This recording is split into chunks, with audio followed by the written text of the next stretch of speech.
I don't think I've ever come across a novel that I know as many people are likely going to hate as love. Hi everyone, this is Daryl and welcome back to Book Odyssey. Today I'm going to be reviewing Light by M. John Harrison. M. John Harrison's Light, published in 2002, is the first novel in a science fiction trilogy called the Kathreen Tract and follows three very different characters. In the contemporary London, Michael Kearney is a serial killer on the run from the entity that drives him to kill.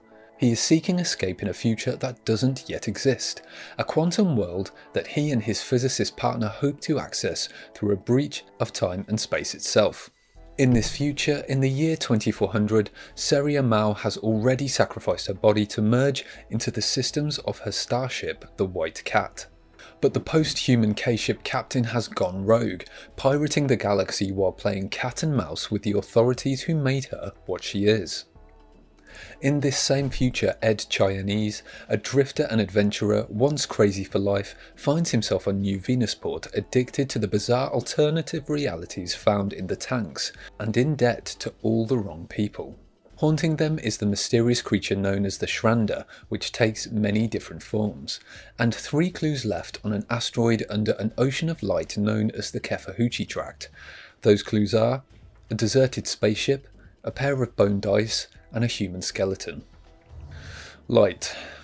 Where do I start with Light? I don't think I've ever come across a novel that I know as many people are likely going to hate as love. I'll go into why a little bit later. To call it Marmite would be pretty accurate because it certainly induces a strong reaction. Whether you love it or hate it, I challenge anyone to be merely apathetic towards it. The concepts and themes within the book are dense and expansive. I mean, to be honest, when I started reading Light, I was like, what the F is this? What is it trying to be? Space opera, thriller, horror, cyberpunk? It turns out it's a bit of a Frankenstein's monster of many different sci-fi subgenres, but they all seem to integrate seamlessly, linked by the novel's overall bizarreness, but in my opinion, brilliance. On the concepts, there are some truly original ideas and some classics given an edge like a buzzsaw, which pulled me in with intrigue. There are the K-ships, which is a type of space vessel designed from advanced alien tech and which can be integrated with human consciousness, as is the case with the character Seria Mao. Only once you do, there is no way back. To integrate with a K-ship means your body becomes ruined and there is no way to separate. As part of the technologically advanced ship's functions, there are creatures called the Shadow Operators, which seem to help run the ship, but this is very unclear. They're very mysterious and presented as something almost dangerous and alien lurking in the corner of your vision. The tanks are also a tech you integrate with, but unlike the K-ships, you can separate with them.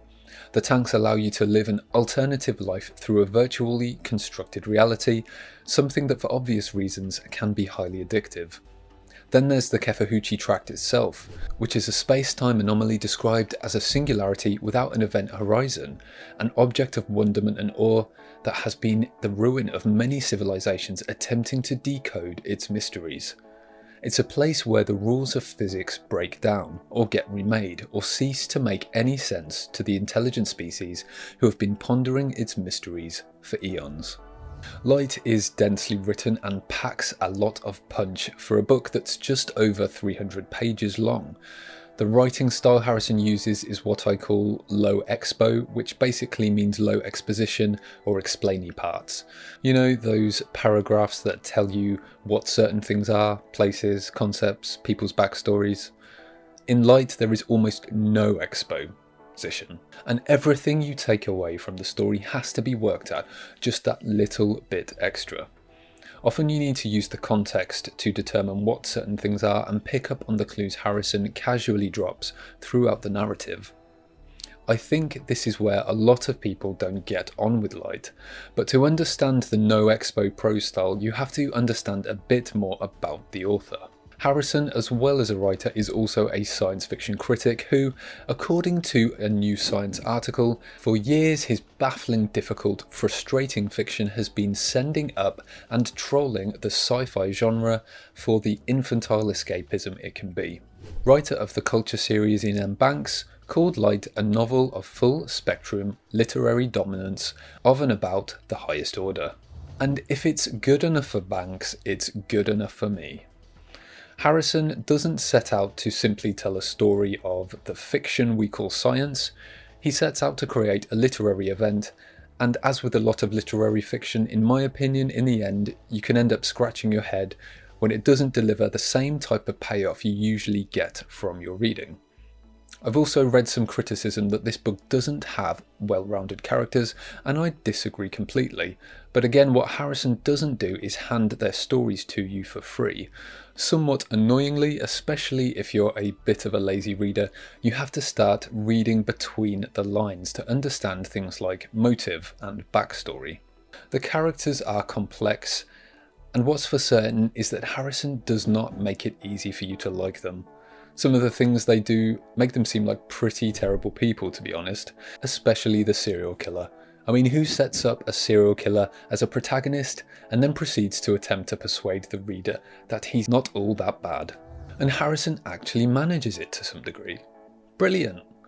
For me, rooting for the characters in Light isn't important, but that's okay, even though I did end up rooting for them mostly. Personally, I'd take a compelling serial killer over mundane likability any day. Now I'm going to go into a few thoughts that are a bit more spoilery, so if you don't want to watch this, you can skip ahead to the time at the bottom of the screen now for my final thoughts. So there are some really disturbing parts to the book and some really unique parts too, and by the end I was left with questions. So many questions. There are 2 more follow-up novels I need to read, so I'm hoping they'll provide some answers, but to be honest, the way Light was written, I'm really not banking on it. I think the best way to approach this book, and probably the series as a whole, is seeing it as a ride you allow yourself to be taken on rather than seeing it as a mystery to be solved. So for anyone that likes their endings with all the plot lines tied up in neat little bows, you might not get this. Firstly, the Shrander. What the frack is up with the Shrander? I don't know if anyone else picked up on this, but the Shrander appears more in the book than you might first think, as it appears in different guises to all the main characters throughout the novel, with Sandra Shen and Dr. Haynes, both being anagrammic takes on the word Shrander. I also suspected the link between Ed Chinese and Saria Mao, in that they're siblings, but again, Harrison is very stingy with giving stuff away, and he doesn't outrightly say this. I loved those little pop culture references, especially when Brian Tate talks about watching Buffy the Vampire Slayer. The fact that the chapters were named after rock albums, and that the Shadow Operators quote old song lyrics. Speaking of the Shadow Operators, my take on them is that they were something akin to manifestations of old code that grouped together into strange digital spirit creatures. I don't know any other way to describe them. But let me know your thoughts on this in the comments, and remember to tag your spoilers. I also had major questions left from the Brian Tate and Kearney decoherence free space experiment, but obviously this is a major link and I'm hoping the next book will pick this up. And just as a random thought, I loved the concept of Mona being one of the most common and fashionable looks for women in the galaxy, which totally resonates today with so many people having surgery that, in my opinion, many people end up looking exactly the same. Light is a bit like Marmite. You either hate it or you love it. What's certain is that you're sure to have strong feelings about it one way or another. The concepts are dealt with in a way that feels fresh even 20 years after its first publication, despite the fact it's a bit of a patchwork of sci-fi subgenres stitched together into a creature all of its own. But for me, it not only worked, but also managed to excite parts of my brain that were at the same time trying to figure out exactly what I was reading. The characters are compelling rather than likeable, the writing is lean with a little exposition to help the reader, and as sharp as a serrated hunting knife. And there's an underlying brutality to the events in that, in some instances, actually managed to shock me. Light is a ride. Don't expect to solve it.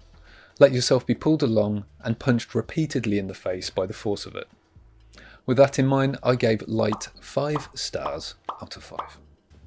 So that's it for this video. Thank you so much for watching. Don't forget to comment, like and subscribe if you haven't already. Until next time guys, happy reading.